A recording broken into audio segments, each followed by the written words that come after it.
Hello,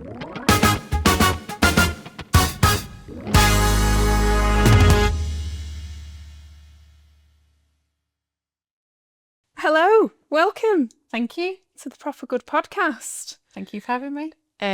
This is our second episode. Whether people will view it as the second one, I don't know, but it's the second time of recording one. And we're here in Title Pro Studios in Bolton. And we're really pleased to have you. Thank you. For anyone that doesn't know, Proper Good is a programme of enterprise development support for social enterprises and social economy organisations. And when we say social economy organisations, we mean charities that trade, community interest companies, cooperatives, all of those wonderful organisations who are working to create jobs, work towards our economy, but also have a really valuable social impact. And the reason that Proper Good exists to support them is because we know that when our social economy is thriving, when those organisations are thriving, the places that we live are better for people to live and work and be. So that's what Proper Good is, and we have a whole host of workshops, mentoring opportunities, networking opportunities, events. And the aim of this podcast really is to tell some of the stories of some of the organisations in our sector, some of the opportunities, challenges, because I think people identify better with real people and real stories, and then use that as a way to kind of showcase how Proper Good can support them as well, if people are running their own organisations. Today, what I'd really like us to do a little bit of exploring of is social investment, because I know that the organisation that you run has got some experience with that I think people would be interested to know about. But before we get into that, it'd be great if you could introduce yourself. Thank you. So I'm Michelle Hill, so Chief Exec of TLC Total Listen Change. So TLC is a relationships charity. So we're based in Manchester. We're proudly northern, but we actually deliver services all over the UK. So our kind of core belief is that every child or adult needs to be surrounded by a circle of safe, healthy, happy relationships. So the belief is you've got child or adult in the middle. You've got the relationship that you have with yourself, the relationship you have with your partner or ex-partner, with your family or friends, school or work, and your community, so either your local geographic community or your community of interest or your chosen community. And that when relationships are safe, healthy, happy, then levels of emotional well-being and personal resilience are higher. So that's who we are. Our services are kind of counselling and therapy services, so therapeutic wellbeing services, either in schools or in communities, lots of services delivered in partnership. Domestic abuse prevention, which is primarily working with perpetrators to change behaviour, and also working with children and young people affected by domestic abuse. And then mediation services, so for couples who are separating, enable them to separate safely. So based in Manchester, delivering services all over the UK. Got a staff team of about 145. Wow. A turnover of just under 5 million. Right. Wow. Yeah. So that's well, and we're nearly 8. We're 8 in about 2 weeks' time. Yeah. Well, I was going to ask you a couple of things. So when were you founded then? So 2017. Yeah. So and we've got an interesting history. So we became TLC 1st of April 2017, but since the 1980s we were part of the Relate Federation. Okay. So people might have heard of Relate and think marriage guidance, relationship counselling, and we span out of Relate at the end of 2016. Because we believed we could serve communities of Greater Manchester at the time better if we were a local charity able to make our own decisions. So we're Relate is federated, so we're a federated structure before that. So like AGK, Mine, Save. Sure. We span out at the end of 2016 and then launched 1st of April 2017. So it's an interesting history. So we, in some ways, we've still got the energy of a startup, because it's young in the charity world. But in other ways, we've got that history of like 40 years of delivering services. Yeah, absolutely. And so were you kind of the person who led that initially? Yeah, so my background, so I've been in the charity sector since I was 18. I kind of fell into I worked for NACRO, so a crime reduction charity, and kind of fell in love with the sector, and then came to my first chief exec job in 2013. So that was Relate Greater Manchester South. Right. So the South-North divide in Greater Manchester only existed in Relate terms. It was one of their own things. So it was Manchester, Stockport, Salford, Tame Tad and Trafford. Yeah. So it was delivering relationship services there. That was my first chief exec job. And to be honest, I thought I'd come in for a few years, I had 2 children who were 1 and 2 at the time. Okay. It was my first job back after mat leave. That's a time to become a chief exec. Yeah, it was an interesting challenge. Wow. Yeah. And then I thought, I'd come in, probably do a few years, probably get my girls to primary school, and then I'd think about something different. And kind of fell in love with the organisation. And also relationships are always really important to me. I think if you so thinking, you cut me like a stick of rock, you'd see relationships running all the way through. So I think really engaged with what we were doing. And then, but we had no intention of leaving Relate when I joined. But I was brought in, I think I was the wild card for the board, because we'd had successive years of deficit budget, so we're running out of cash, and I took over from a chief exec who'd been fantastic but was retiring after 25 years, and the organisation needed a kind of a good look at, and I think it was kind of, Michelle, we'll have a go and see what she can do. Like, it was a bit of a trial for the board. And then 2016, Relate nationally started a consultation around, it was just called Securing Our Future. So what they really wanted was to take all those independent charities into one big national charity. Right. It was about the same time the devolution deal was getting going in Greater Manchester. And as we kind of consulted on it, we were like, actually, we think we can do more as an independent charity. Yeah. And it's still probably my proudest moment, I think, in work. So it was the 5th of December 2016. It's kind of the dates etched in my brain. Yeah. And we're a membership organisation. So all of our trustees, all our staff and all our volunteers got a vote about whether we went independent or whether we stayed in the federated structure. And it was a unanimous decision to go independent. Wow. Which I was really proud about. And it'd been lots of kind of campaigning by me. And then I led us out of Relate and then founded TLC. Wow. Yeah, so it's a bit of a funny story, because I don't, some people would say I'm the founder of TLC. I never really think of it like that, because there was a team of us, and, there's lots of us have been there through the journey. But yeah, it's a really special organisation because of that. There's like lots of history, but lots of energy. And I would say loads of us, and I'd argue 100% of us, have got lived experience of relationships. Right. Because I'd argue that everybody's got lived experience of relationships. It's just that some are good, some bad, some ugly. Yeah. But my lived experience growing up really taught me about the importance of that kind of circle of support around people. Yeah, sure. So the opportunity to lead an organisation doing that, it's been amazing. Best job in the world. Oh, that's wonderful. Before I get into my into the next bit that I want to ask you about specifically, so you've talked loads there about kind of leadership, and clearly you really, really care about the organisation and you love that role. But where do you go for inspiration and stuff as a leader? So in work, I'm really, really grateful and lucky that I've got an amazing team around me. And everything feels like a team. Like, we've all got our different roles, we've got our different strengths, but it's a real team effort. So, and I really think we're really fortunate that we've got a culture where when one of us is struggling or we've made a mistake, everybody just gets around us and we kind of figure it out together. So lots of inspiration from the team. But then outside of work, probably faith, family and friends. Okay. I didn't think it'd be 3 Fs. But, that's very nice. I think faith's really important to me. So personally, that's what really motivates me. Married with 2 kids, we were just talking about having teenage girls. We've got 2 wonderful teenage girls who I love and challenge me in equal measure, but I absolutely love them and love being a parent. And then spending time with friends. So I think actually spending time with people outside the sector and kind of reconnecting with relationships and time with my mum and my brother and, all those kind of things that kind of, I'm a people person. Yeah. So those relationships outside of work keep me going. The day-to-day is tough as well, I think.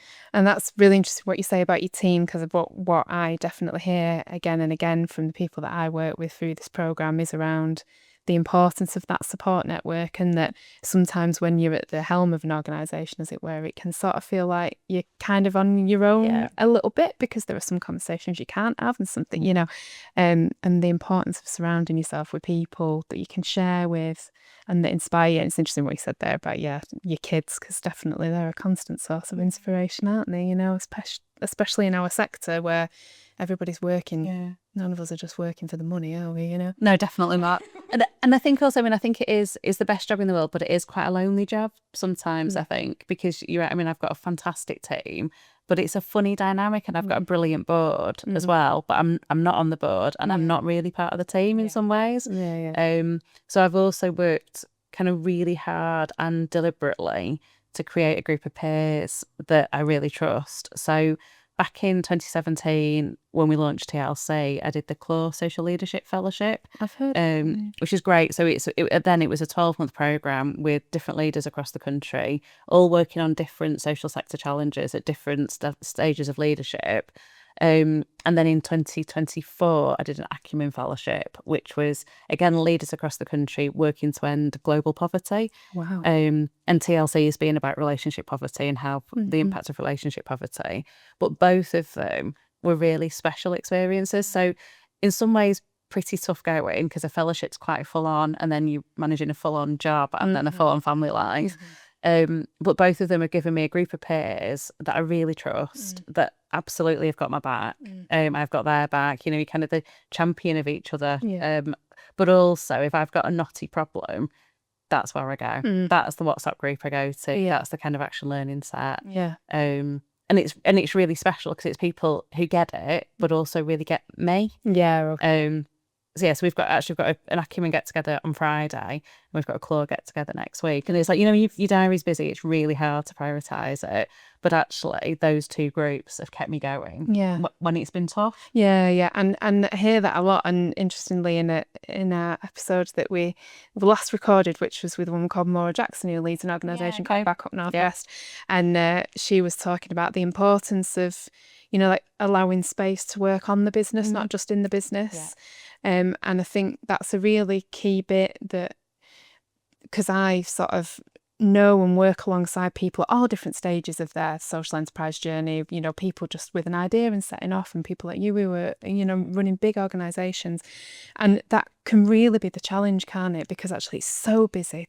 The demands are so great. You know, we're not just thinking about the financial bottom line, we're thinking about the impact on the people that we serve. That there can be a tendency to just keep your head down and keep going. And I hear over and over again, actually, being able to give yourself the space to connect, have some peer support. And that's part of what Proper Good's trying to do, actually, through our social enterprise network, through our business mentoring programme. We run lots of group workshops, and I often say to people, you know, in the blurb, even if you're not that interested in what the content is, come along anyway, because you never know who you'll meet in the room. 100%. Because it can be so lonely, actually, this gig, when you, especially, you know, whatever stage you're at, but especially when you're at the beginning and you're just trying to get something off the ground. So it's really interesting to hear you sort of echo that as well, that they're the bits that you really value and that are important, you know. And we talk about getting on the balcony and off the dance floor. Okay. So, you know, when you're on the dance floor, and that was, I think I learned on Acumen, you're on the dance floor, you're in the mix of everything, you know, you're like following the moves, you're like listening to the music, but you're in it, and you can't actually see what's happening. And then actually when you step off and you're on the balcony, you can, so you work on the organisation, not just in the organisation, and you see it differently, you see the sector differently. But I think lots of us like being busy and like achieving things and doing things and ticking things off the to-do list. And actually, when you're on the balcony, you don't do a lot of that. But it's like a constant discipline for me. And we taught the language in our senior team about getting on the balcony. That's love. Yeah, I love that, where you have a shared language to discuss things Really like helps. that. Yeah, really helpful. Yeah, but it just takes practice as well, doesn't it? I think. Yeah, of course it does. But yeah, and then that's where you get the space to do the creative thinking and weave the connections and see the places for expansion and growth, which sort of brings me on to, actually, part of why I wanted you to come and chat with us today is because you and I have met a couple of times on in the online world, so it's nice to be face to face, which is lovely, about social investment and what that's done for Talk Listen Change. And I'd love to hear a little bit about your experience of that. Before we get into that, I should just explain what social investment is, because it's kind of a term that we bandy about in our sector, and not everybody knows what it means. So in a nutshell, for anybody who doesn't know, it's repayable loan funding that is offered and designed specifically for social enterprises, so that it takes into consideration not just your financial numbers. It's about that triple bottom line of financial, social and environmental impact. It's designed to be accessible for organisations who perhaps wouldn't be successful with a high street lender. And the key bit for me, and I wonder if you'll speak to this a little bit, my observation, because I wasn't aware of the social investment world until I came into this role a couple of years ago. And the thing that I've really noticed is it's not just that the funding products are designed to be accessible, it's that it comes with this whole package of support that really understands our sector. It understands what people are trying to do. It understands that it's not just about making money. And there are a number of different lenders who offer those kind of products. And again, Proper Good, part of our programme is that if that feels like the right trajectory for an organisation, we can support them to find a product and a lender. But I would love to hear about your experience with social investment. Kind of, why was it appealing to you? What were you hoping for? How was it? Tell me about it. Yeah, so I love it. That's my, I suppose, the spoiler alert, really. But I absolutely love it. So TLC have had 3 forms of social investment. So we had one in 2017, our next one was in 2020, and then we got one in 2023. So all this, exactly as you say, kind of repayable finance, all of it was on a basis of 20% grant, 80% loan. And we've gone up each stage. So we started with £50,000 in 2017, about 125 in 2020, and then we're 183 in 2023, and we're currently in the middle of negotiating another one at the moment. Oh, I didn't know that. Yeah, it's fine. I don't think that spoils anything by saying it. No, it's fine. I maybe won't say much more about that one just in case. But yeah, so for us, it's been really critical in terms of taking a step change in the organisation that we couldn't have done without access to cash. Yeah. So in 2017, we used it when we founded TLC. So we paid a marketing and comms organisation to help us with the launch of the organisation, work out the brand, the logo, the name, the website, and we funded our first ever marketing and comms officer. So it helped us go from the journey from being Relate into TLC. It paid for that kind of marketing, comms, advertising, brand work that you're just not going to get grant funding for or a contract for. We had reserves, but we didn't have enough in reserve to be able to put something there. And it was a really good story. So I think with social investments, so often you're selling the story and the journey. And, you know, for us, our argument was, well, we launched TLC, we'll be more successful than we were as Relate because we're now this kind of brand new organisation with all this independence. We're going to impact more people in terms of relationship support. We're going to, you know, help more people to have safe, healthy, happy relationships. That will lead to more grant funding and commission services, which will mean more surpluses, which means we can pay back the loan. Yeah. That was the kind of theory. And the process was so easy. Okay. It was. I'm really interested in that because I think that's the kind of thing people would really want to know about. Like, actually, how is it in reality? You know. Well, the first one. I mean, the first one's a bit of a funny story in that we were launching TLC. It was this really busy kind of mobilisation kind of period and kind of project plan. We only had 4 months from the date of making the decision to the launch of the organisation, and then we were about to get audited from Relate 3 months later to check that every reference to Relate had gone. Okay. So, you know, that was all of our kind of systems, our phone system, our case management system, all of our policies. Yeah. And obviously the brand was a massive part of that. Yeah. And I was kind of playing around with how are we going to fund this and stumbled across social investment. Okay. I'd heard about it, never been involved in it before. It was through GMCVO's, one of GMCVO's arms at the social investment arms at the beginning, and I came across the application form and I was like, oh, I'll just have a go at filling the form in.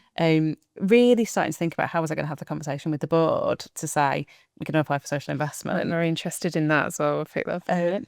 And then press submit on the form, expecting it would open up another couple of pages, and that was it. That was the form at the time. Okay. And so I had then this really interesting conversation with the board when I'm like, oh, I found this social investment. I might have actually applied for it by mistake. But it was really interesting. And after that, you know, there were lots of other stages. But by then we had a Link social investment manager who really supported us through the process. Yeah. So I think different than a commission service or applying for a grant or anything like that, because it's almost like the person that you're working with is kind of willing you on because they want you to get the social investment. Yeah. So it's not about having to put the right answer in a box. Yeah. It's around just being really open and honest about shaping that kind of business plan and your financials as you go through the process. Yeah. I would say our others, as we've got that got a bit bigger, we've probably got a bit better at it. So our, financial modelling is a bit better and our business plan's better. But each time the process has been really quick, really supportive. Each time the social investor has been good at saying, like, we'll look at the form beforehand, we'll give you feedback on it. Okay. We'll look at your financials, and if they're not working, we'll send it back to you with comment for you to rework it. Yeah. So just such a kind of partnership approach Yeah. to accessing the funding. Yeah. And I think that's probably really helpful for people to hear, because it can feel quite daunting, but to know that you're sort of supported and guided through it. And, again, part of the Proper Good programme is that we absolutely can also help put that support in place for anybody perhaps pre-application stage. Yeah. And start to look at the kind of, back office stuff that you would need in place, as you've referenced their financial planning, social impact measurement, that kind of stuff. And part of the programme is absolutely to get people ready for that. But I know, and it's great to hear you say it, that actually the investors have got a load of support there as well for once you're in that process. I'm interested, you said that you took it to your board and said, I might have done a little accident and applied for some money. I've heard people sort of talk about that conversations around borrowing with boards can be a bit tricky, because boards are, by their nature, their job is to make sure that the charity is running and able to keep going, and there can be a bit of risk aversion in our sector around borrowing and financial stuff. How was that? How did that conversation go? I think that's very much what it was like, actually. So I would say first time we did a lot of work with the board, I think, because the board weren't aware of social investment as a financial option for the charity. So there was lots of work around kind of, I suppose, an education piece where we were sharing knowledge around what social investment is, and kind of sharing reports into social investment and the different types of lenders that are out there, and the different terms and conditions that are available for each of them. So there was a little bit about kind of taking board on the journey, because they were used to fundraised income and they were used to grant income or traded income, commission services. They weren't used to this as an option. So I would say we took it slowly and steadily, I would say, stage by stage. And then when we got a bit further on in the first application, one of our trustees, who's our treasurer, was really involved with the social investor in terms of the financial modelling, because we agreed that as a board it would be good for some assurance to come outside of me. So, because I was obviously willing it on because I really wanted the money, because I wanted to be able to get the brand launched, but to know that the board's role in terms of governance is a little bit different, and they really wanted to have that kind of accountability and check and balance. And now I feel much more skilled in modelling interest and, repayment terms, but I didn't have a clue back in 2017. So actually linking up the financial advisor that we had through the social investment and also with our board, the finance conversations was really helpful. Interestingly, the second time we did the social investment application and the third, board, it's been a straightforward conversation with board. It's now within our scheme of delegation, actually board are aware and board need to sign off on any borrowing that we have, but actually within our scheme of delegation, most of it's now delegated to me, because they now see it as just a different form of funding the growth in the organisation. And there's a balance to make sure we don't overstretch ourselves, and we've got to make sure we know what our repayments are, but it's just a different form of funding the organisation now. Stream of income, exactly, like any other streams. And I think that's been for us where we started. So it was 50,000, but 80% of that was a loan, 20% was a grant. So the 80% we repaid. And then we went for our second investment. And then it was natural that we'd go a bit higher because we'd proved that we could do it. So I think for me with board, it was around making sure they're aware of stuff, taking them on the journey step by step, but also just being really transparent about where the boundaries were of what I knew and what I didn't know. So some of the conversations about how interest was calculated, I've not got a financial background, I was out of my depth, but actually then putting the social investor financial team and the board financial trustee together made perfect sense. And again, I think that sort of speaks to that, the kind of difference in social investment than perhaps there would be in high street lending, in that it's set up, isn't it, to help and encourage and guide you through the process. Nothing's there to trip you up. It's all about enabling, because ultimately it's all about growth in our sector, isn't it? It's about encouraging more of these wonderful services and wonderful organisations. And it's been so light touch since we've had the money. So each time, that's been the other thing that's been an absolute joy, is, so the first one was around launching TLC. The second one we agreed in 2020, just before we went into the pandemic, and we went to the social investor. So this is pre-pandemic, it was about the January time. We went to the social investor and said, we want to grow our development team. So we had a head of development who was doing all our bidding activity, but we were basically at the point that we couldn't service all the opportunities that were coming in. And we were having to choose what we went for and what we didn't go for, not because they weren't brilliant opportunities for the organisation, but just because we didn't have enough manpower to be able to deal with it. So we went to the social investor and said, what we want to do is grow the development team, and the story being, we'll grow the development team. That'll mean more income coming into the organisation. That'll mean more people being supported for safe, healthy, happy relationships, which means that we've got more surplus to pay back the investment. So that was the story. That all went through. So 125,000 as a mixture. And then we went into the pandemic. And all of a sudden, we had a massive cash flow issue, like loads of organisations did. It was that March, wasn't it, when everything went to pot and people stopped paying, and all of a sudden you were like, how can I pay the wages at the end of the month? And I remember ringing the social investor and saying, there's no way I'm going to recruitment now. And like, what do you really need? And I'm like, I just need it in my bank. I just need it to be there as a bit of a buffer for the next few months. Like, yeah, no problem at all. Absolutely fine. So the trust in the relationship was brilliant. But also then going forward, we do quarterly financial report, which we do anyway. So we do our management accounts for board. We just send them off to the social investor.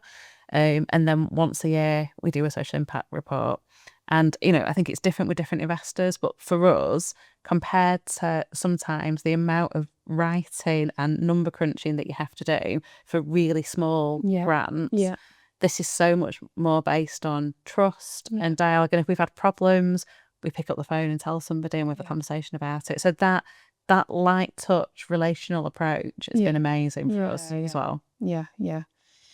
And it's that I've heard you say again and again about the telling the story and taking people on the journey, and it does just feel like it's kind of, this has been a part of your organisation's journey. It's kind of been really instrumental to that growth. It has. So our latest one is so we launched our first commercial subsidiary back in May last year.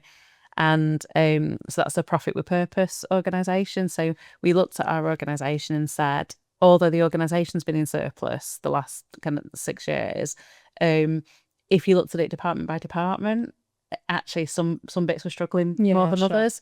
And actually we wanted to do something quite different about our counselling and therapy service. And that was really interesting because I knew what we needed to do. I knew roughly what it was going to cost me. I couldn't quite find a social investor that had exactly what I wanted. So because we had the relationship with the social investor that we'd had for the first 2 rounds, I rang them up and said, look, this is what I think I need. Is there a product that you've got that could help me? And they were brilliant at saying, well, actually, we've got this product that's not quite right. We've got this one that's maybe a bit too big. I wonder if we can amalgamate something for you. And again, it was and I suppose it's similar to the conversation you have if you're negotiating a mortgage or anything like that.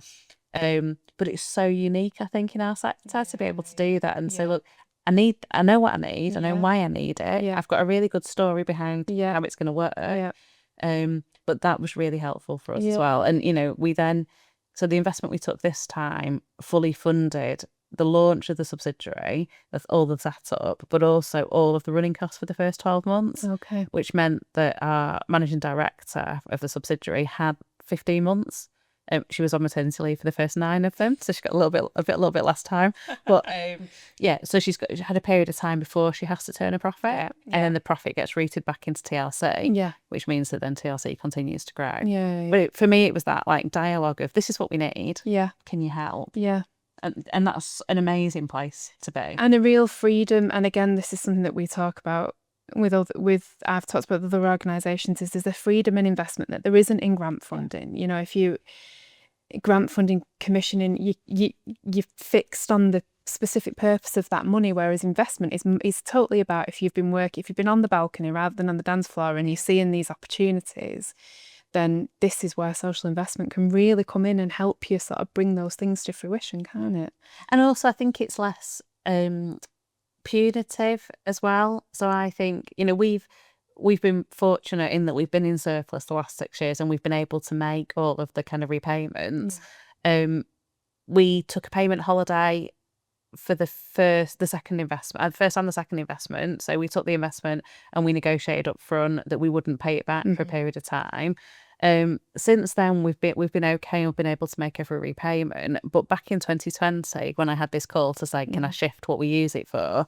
They also said, like, can you make the repayments? Are you okay? And we took a couple of months off during the pandemic. We were like, actually, yeah, we probably can, but it's just another financial pressure that we don't need. Some commissioners you can have those conversations with, but you can't always. I suppose in the back of your mind, you're always thinking, I don't want to disadvantage the contract that we're delivering. Whereas again, and I think this is the difference for me with social investment rather than traditional high street investment, the focus is on the social impact. And that ability to have a conversation which says, actually, we are going to struggle. Our overall plan's okay, but there's this bump in the road. You know, and the pandemic was a good example of that, wasn't it? A significant bump in the road. Quite the bump. It was great to have that conversation. And then renegotiate. And that the pressure that takes off your shoulders is amazing.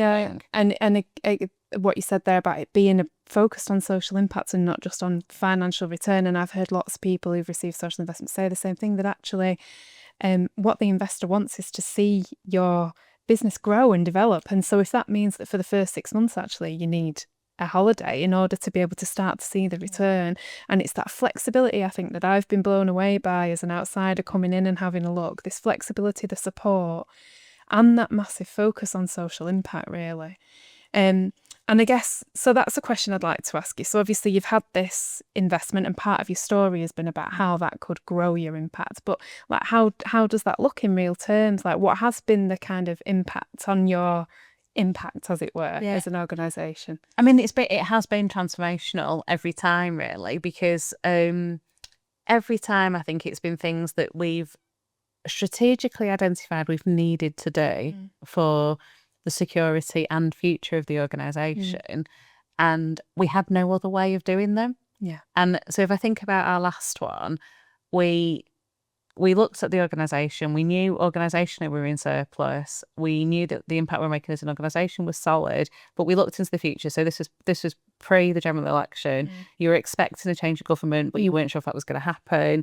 But you know, obviously we couldn't predict the kind of crisis that the sector's in now, but you did think it was going to be a bit rocky. And like lots of organisations, we were like, we really need to shore up the organisation.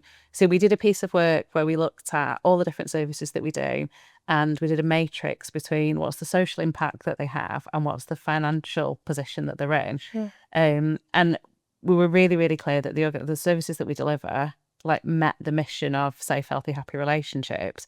Some of them really struggled financially and probably always would. And our counselling services were the most significant there. So we had a policy of not turning anybody away from service. But during the cost of living crisis, the amount that people could contribute to cover the cost was getting less. But the complexity of need during the pandemic went up. And therefore the gap between the two was getting bigger and bigger. And also there was a kind of lack of clarity in terms of how we communicated what we were doing externally, because you could come to some TLC services which are completely free because they're funded through commissioners or grants. And then some TLC services were asking people to make a contribution to kind of cover the cost. And that messaging was quite confusing. So when we were trying to fundraise for services, sometimes like Trust and Grants would come back to us and say, well, it looks like you charge for your services, so why do you need to fundraise? So we did a kind of options appraisal at board level about what do we do about our counselling and therapy services. And everybody was clear that the social impact was massive. So we wanted to stay doing them, but we knew that we needed to make something that was financially viable. And, you know, after lots of kind of board conversations, we came up with the best option is to do the subsidiary. But we then just didn't have enough money in reserve to enable us to do it. So without social investment, I think we'd have to make a different financial decision, and we would probably have been looking at maybe even exiting that counselling and therapy market and doing those types of services. And if I think about the impact that those services have for individuals and couples and families and children and young people and communities, all of that would have gone. So sometimes our investment has led to growth in services, you know, great new services, new areas, more people. but sometimes it's led us to kind of pivot the organisation, and without it, we would have lost something significant. And that's, I don't know how you quite prove the counterfactual. Like, if we hadn't done it, what would we have lost? But actually, I think that's been part of it as well. Yeah, absolutely. Well, and you clearly can see what the trajectory that you were on, and it's and there's something in there, I feel, that's like almost the essence of the sector, really, that's around, you've got this constant sort of balancing act between financial return and social impact, and how you keep that sort of in equilibrium. And it sounds like you've just been great at being able to review, actually, this is what we need in order to keep our impact maximised, to keep doing the really good stuff that we're doing whilst staying afloat, because also it's not sustainable. You can't continue with something that would sink your business, can you? So it's it's a balance, isn't it? Yeah, it's absolutely a balance. And I think also, if I look at how we evidenced our first 2 rounds of social investment, that was really easy because we grew in terms of the number of people that we supported. Yeah. So you saw, I don't know what percentage it was, but, we declared how many people we supported in year 1, and by year 2 and 3 and 4, it'd gone through the roof. And so it's a really clear, argument, isn't it, for the impact. The last one, actually, we don't think our numbers will go up. Okay. But it'll get deeper. Yeah. And then we've talked about, focusing on impact and deepening impact of our services. Yeah. Doesn't always mean just about seeing more people. Yeah. It might be doing work that lasts longer with people. It might be around engaging communities that we weren't engaging before. Yeah. So it's not always about numerical growth. And I think that's probably some of the misconceptions sometimes about social investment. Yeah. Is that like a step change in your organisation doesn't always mean that you have to get bigger. It can mean about doing what you do better, or have the resources that you need to be able to do it and have greater impact. Yeah. And again, I would say the social investors we've worked with have been really intelligent around that. Okay. So they've not just expected that they want to see numbers go up. Yeah. They're actually quite happy with the dialogue around, what is it that you see? Yeah. Are your outcomes better? Is your culture in your organisation better? Do you retain people for longer? What's your referral rate? All the kind of things that we use all the time to measure the services that we deliver. Yeah. And that's really nice because, if you think about some traditional grant funding, sometimes people always want you to do something new and innovative, and you can only count people once. Yeah. And it's absolutely not that. Yeah. It's around, I suppose, trusting that you know what's best for your organisation and for the communities that you serve, and then using social impact to enable you to do that. Yeah. And it's a really interesting point that you make there about the difference between sort of growth and development. And I think that's a really interesting thing to pull out, because some of the organisations that we work with that are part of our network here in Bolton, for them it's not necessarily about getting any bigger. It's about doing what they do, but doing it better, doing it more efficiently, doing it more innovatively, doing it in greater collaboration. And that's great that you've pulled that out, really, because like you say, some people could conceive that it's got to be about growing and growing and growing, and we can't grow forever, can we? That can't always be the goal anyway. So it's brilliant to hear about that. And as you say, the just being able to continue with that service, the deepening of that impact, that's massive. And I think, for us is probably, I know there's more we want to do, because I suppose it depends on your structure, doesn't it? And it depends on your kind of finances and your backing. And, some people are really fortunate to have loads of money in reserve, don't they? And, they could think of something and they can just take it out of reserves and do that. We're not that organisation. Our reserves are safe and where they need to be, but that's what they're there for. They're not, they're not funding innovation for us at the moment. And when I think about all the things that we want to do to reach more people or to deepen the impact, I think social investment will be part of our future to do that. So I don't really know what else we could do. We'll continue to try and fundraise. We'll continue to try and bring income in other ways. But actually, we're always going to need an opportunity to do things innovatively and differently. And I actually think social investment for us has been the best tool. As part of a kind of package. Freedom. Yeah, there's a freedom to it. Yeah, absolutely. So that brings me on to ask you sort of a bit of a kind of big question. As we're sort of coming to the end of our conversation, if you had unlimited resources, if you could, paint the picture however you wanted, what would you do for TLC? What would you be? Have you got like a 10-year plan in mind? Have you got is there a big thing that you'd love to fix? Yeah, I'm laughing. Some of our trustees went out last week, and we one of them asked me what was our 10-year vision, and I was like, 10 years ago, I can't. I'm trying to think about next year at the moment. Yeah, I know. I mean, loads of organisations say, don't they, that you want to get to the stage that your organisation's not needed. Yeah. And I'm not sure that's the future for TLC, because I think my belief is that, and our belief is that society is better when people have safe, healthy, happy relationships. And actually relationships are part of everybody's future.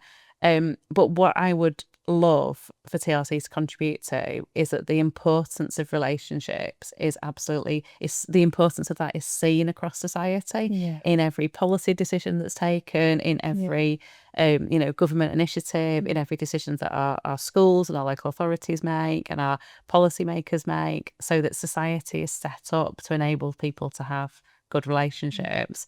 So I think our future is around continuing to deliver services that contribute to safe, healthy, happy relationships, but also being an organisation that advocates for the importance of relationship support, but does that from a position of expertise because of the work that our amazing teams do in terms of providing relationship support services. Yeah. So I think if I was to you get to the end of your career and look back, I think if we've helped more people have safe, healthy, happy relationships, and we've made a difference on the kind of public policy landscape in terms of the importance of relationships, I think that's what we're aiming for.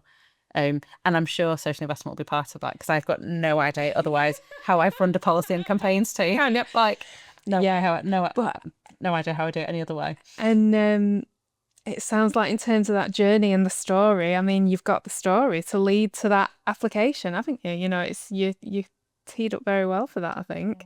And I think, it's like we all, like I said before, we all have relationships all the time, don't we? And believing that people need that circle of support. So one of the things we say about TLC is that we're not an organisation that has a particular target group of people that we work with. We want services that work for everybody, because we all need relationship support. And even if life is normally going well, maybe you've got a settled job, maybe you've got a supportive partner or a lovely home, but actually even then life throws curveballs at all of us.